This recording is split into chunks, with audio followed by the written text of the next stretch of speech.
Welcome to MarineMax of Rogers. Today we get to walk you through this 2004 Glastron SX. This is an SX 195, so 19.5 feet.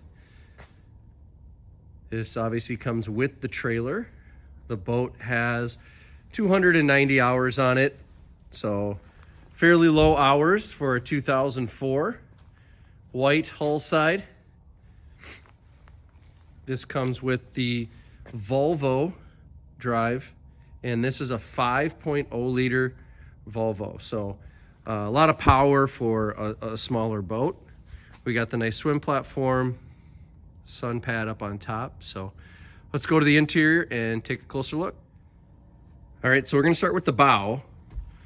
Again, this is a 19.5 foot boat. You've got nice bow space, a couple cup holders. There is storage underneath each one of these pads. So if you want to hang out in the front, you got that option.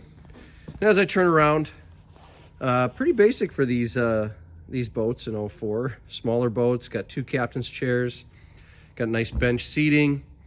That whole back opens up to reveal the engine. Again, the Volvo 5.0 liter. You've got storage along the sides of the boat. You've got storage in the floor. Got a little storage underneath there. And then this boat, you got all your gauges. And then this one also comes with Humminbird. So the Helix 5. It's a great little boat. If you're looking for maybe a first boat, something to trailer around, easy to fit in garages, easy to bring to lots of different lakes. So this is here in our Rogers location. Stop on by or give us a call to set up an appointment.